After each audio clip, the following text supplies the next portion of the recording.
Everyone has their own little shortcuts in their daily life, whether it's the side street that avoids that long streetlight at the corner, or that country road that bypasses miles of busy interstate.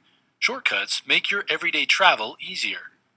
A few hundred years ago, Europeans wanted a shortcut of their own to East Asia, where they could trade for spices unavailable in Europe. 17th and 18th century explorers tried this by searching for the mother of all shortcuts, the Northwest Passage.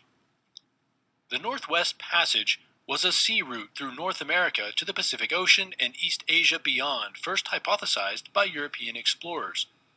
The Northwest Passage, in its traditional sense, was never found. However, in the early 20th century, the Norwegian explorer Roald Amundsen successfully sailed through the Canadian Arctic, proving that a Northwest Passage does exist.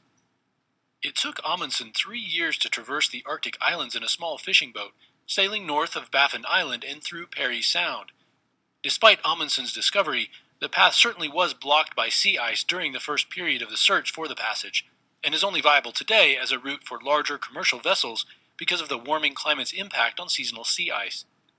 Several European kings commissioned dozens of their explorers to find the fabled Northwest Passage throughout the past 500 years. Now we're going to look at the most notable and/or successful accounts.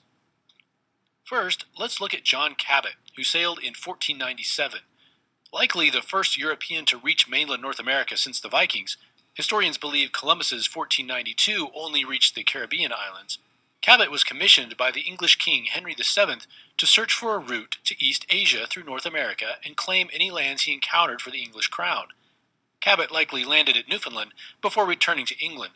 He then led a second expedition in 1498 from which he never returned. Next, let's look at Jacques Cartier, a French explorer who sailed in 1534 to 1542.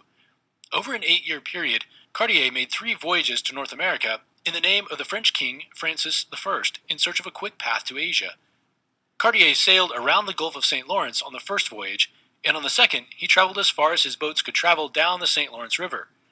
Despite being blocked by rapids, Cartier was convinced he had found the Northwest Passage via the St. Lawrence. Now, let's look at Martin Frobisher, a British privateer